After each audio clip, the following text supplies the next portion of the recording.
What you hear in the next 15 minutes or so is drawn from real stories of men and women who gave everything for Bethel, only to discover a truth far darker than they had imagined. For decades, many entered its walls believing that they were stepping into the house of God.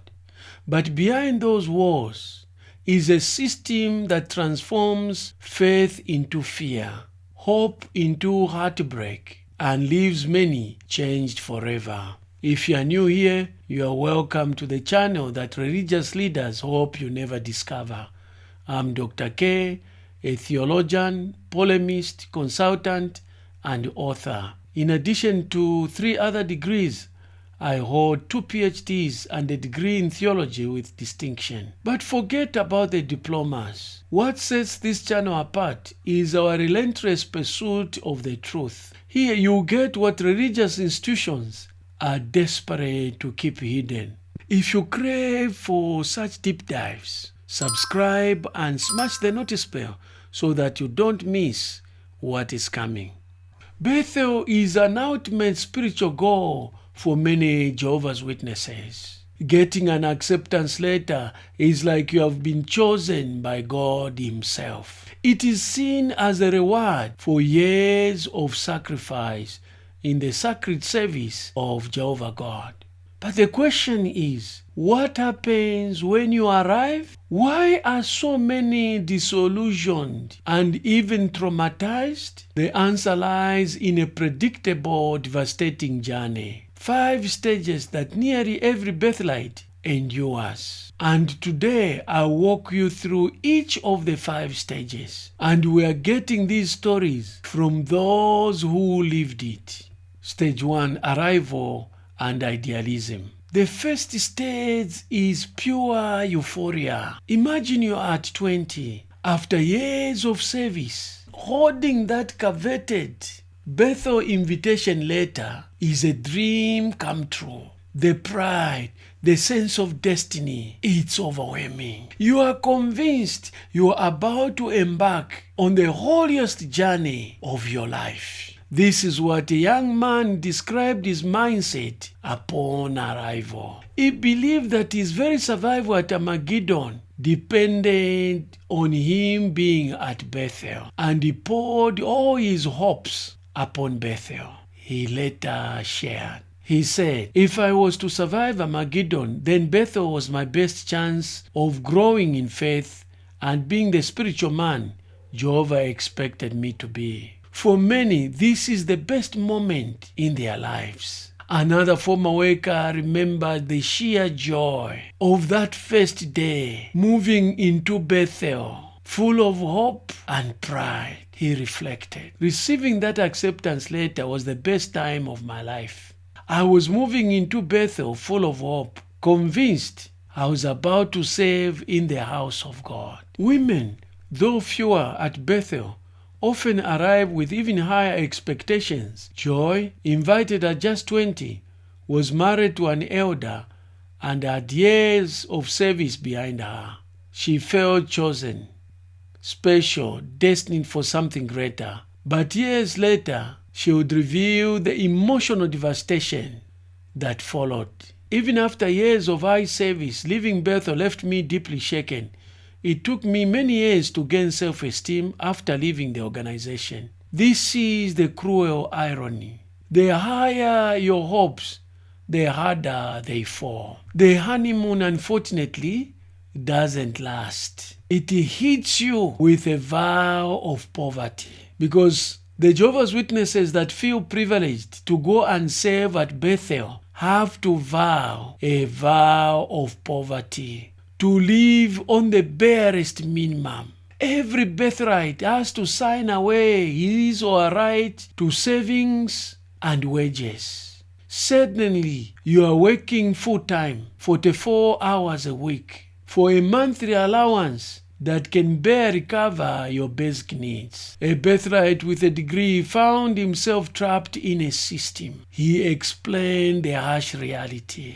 "I became a full-time employee, obliged to work a minimum 44 hours a week for a monthly allowance of just $95. They forced me to be incredibly frugal. I had to budget the number of chewing gums I could buy in a week. Now, this isn't just a journey about money. Now, the real shock comes when highly educated, highly experienced, and skilled workers are assigned to do menial jobs: scrubbing toilets, washing dishes, and folding laundry. The organization calls it humility training, but it feels like humiliation. One man who arrived expecting to use his skills in spiritual work was bluntly told, but Bethel was a place for learning humility. For the next 18 months, he was assigned to clean toilets. In fact, 20 toilets a day. And here is what he said. Bethel is a place to learn humility, they told me. My first assignment was a factory cleaner. For the first 18 months, I cleaned over 20 toilet bowls daily. The message is clear.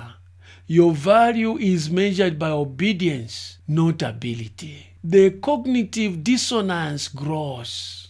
How can a house of God operate like a factory, exploiting its most loyal servants? I have said repeatedly that the ordinary Jehovah's Witnesses, maybe the majority of them, genuinely believe that they are serving Jehovah God. They believe that when Armageddon comes, they are the only ones who are going to be saved. The rest of us will perish at Armageddon. And they even pity us. But what they don't know, which we know, and the top echelon of Jehovah's Witnesses, the governing body, probably even their helpers know, is that the Watchtower Society is not a spiritual organization. It is a business. It is a non-profit corporation disguised as spiritual work. And in a fine analysis, people think that they are doing the work of God, the preaching work, not knowing that those who think they are reaching out to people so that they can be saved at Armageddon, they are actually being recruited as free laborers. Stage 3, control and regulation. Next comes the iron grip of control. Every moment when you work, eat, sleep is dictated by bells and schedules. Privacy vanishes. You are under constant surveillance. The environment is more regimented than the military barracks. You have to be at certain places, you have a very full and, dare I say, hectic schedule many times as a Bethelite. Yeah, absolutely. In fact, it triggered a memory when you were talking about how regimented it is. I heard of an experience once of a guy who had come to Bethel. He was studying at the time. He had been a former military, and he does his trip around Bethel to see how it's like, and he ends up cutting off his study because he saw that Bethel was almost exactly the same way as it was when he was in the military. Wow. And he's like, I'm not going to leave one military-like organization to go to another military-like organization. One former member described the shock of his daily routine, where bells ruled every aspect of his life. Bethel life comes as a shock, as it is a highly regulated life. When I was at Bethel, there were bells for when you wake up, when to have breakfast, when to start work, for lunch, and finally to finish work. But it's more than just structure. It's isolation. You are cut off from family, normal spiritual activities, even personal Bible study. Another worker described the psychological toll of that first month. The first month is the hardest due to regulation, loneliness, and missing the preaching work. All normal freedoms, family, personal study, preaching, are suspended. Relationships are monitored and controlled. Even friendships can be seen as threats. One Bethelite was punished for talking too much with his friend, ordered to work alone, isolated for hours. I was ordered not to work with my friend anymore because we talked too much. Then they threw me in a solitary grinding work, hours a day in quiet, with just the thoughts that circled endlessly in my head. Mails checked, phone calls are monitored, even your choice of reading is regulated. Romantic relationships require permission. Even those who are married are advised not to express their romantic relationship openly. The message is relentless. Obedience is demanded, and any deviation is punished. Stage 4. Psychological impact and breakdown. The psychological toll is immense. Depression, anxiety, emotional exhaustion become common. Some withdraw, some break down. A few lash out in ways that even themselves are shocked. The shock can even drive spiritual leaders to violence. One young Bethelite, trying to fit in, greeted an elder by a nickname. The response was explosive and terrifying. He turned on me, grabbed me by my neck. The emotional exhaustion builds gradually but relentlessly. Many describe a creeping sense of isolation, as if their world has shrunk to the size of their small room, echoing corridors of Bethel. The loss of autonomy, constant scrutiny, and the impossibility of meeting ever-shifting expectations grind down even the most devoted. Some begin to question their own worth, wondering if the problem is with them rather than the system. Depression and anxiety become daily companions, and it's not uncommon to hear about Bethelites who considered ending their lives just to escape the pressure. One former worker recounted the toll of weeks spent in silent, repetitive labor, feeling invisible and unheard. He eventually confronted his overseer about the violence and emotional neglect he had experienced, hoping for compassion or at least understanding. Instead, he was met with indifference. I felt I had never been the subject of such violence. When I tried to speak to my overseer, he dismissed my complaints. Soon I realized this was not a place for the Holy Spirit, but just a factory. This realization is often the breaking point, the moment when spiritual facade crumbles, leaving on the harsh reality of control and conformity.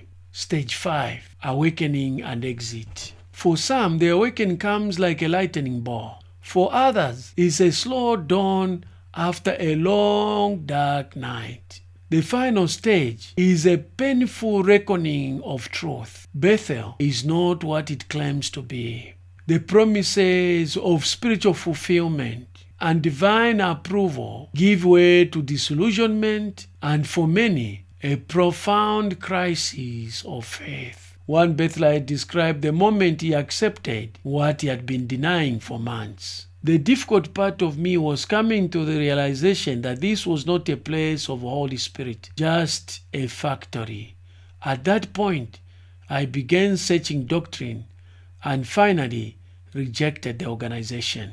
Leaving Bethel is not just about walking out of the door. It's about risking everything: your community, your family, your identity. Some are quietly reassigned. Others have to live on their own terms, desperate to reclaim a sense of agency. But the fear of being labeled as a failure or even being disfellowshipped makes this decision agonizing. Another worker, after months of struggle, shared his strategy for living in dignity. I told my supervisor that I felt Bethel was good for me, but I knew I was not suited for Bethel life. To be asked to leave would mean I had failed, and I wanted to live on my own accord.